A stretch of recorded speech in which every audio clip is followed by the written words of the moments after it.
Lot of luxuries. అంటే ట్రైన్లో వచ్చినప్పుడు కింద పడుకొని రావడం కూడా మీరు సంశయించరు అని విన్నా. You are capable to make sure that you can effort that. కానీ అవన్నిటిని పక్కన పెట్టి ఎక్కడున్న పరిస్థితిలో ఎట్లా మీరు అన్వయించుకొని దాంట్లో ఎట్లా అడ్జస్ట్ అయిపోతుంటారు?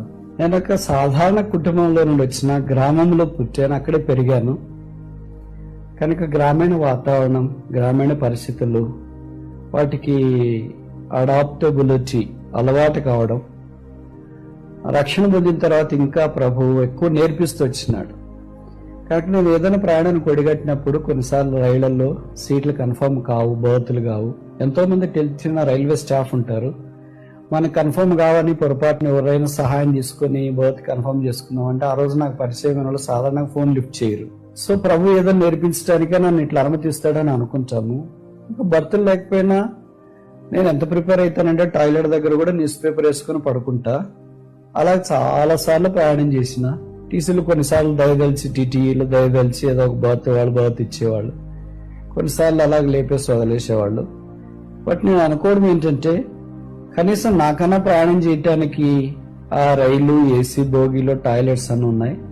నా ప్రభు పరలోకం నుండి మానవుడిగా ఈ భూమి మీదకి ప్రయాణం చేయటానికి పేదనాడుగా వచ్చినాడు, పేదవాడుగా జీవించినాడు, పేదవాడుగానే పరిచర్య చేసినాడు, పేదవాడుగానే శిలువ మీదకి వెళ్ళాడు, దరిద్రుడిగా నా కొరకు చేయబడి రక్తం కార్చి చనిపోయి సమాధించబడి తిరిగి లేచినాడు.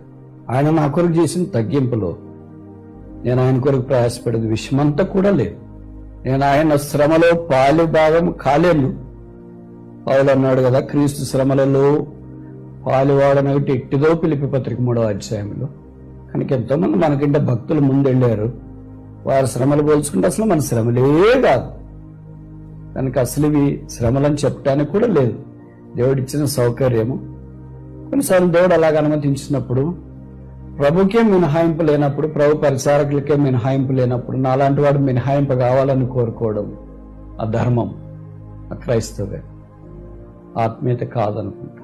కనుక నేను వెళ్ళే ఏ మార్గమైనా అది నా ప్రభుతో పోల్చుకుంటే అసలు పోల్చదగిందే కాదు. కనుక ఆ మార్గం నేను చాలా సంతోషంగా వెళ్ళడానికి ఇష్టపడతాను.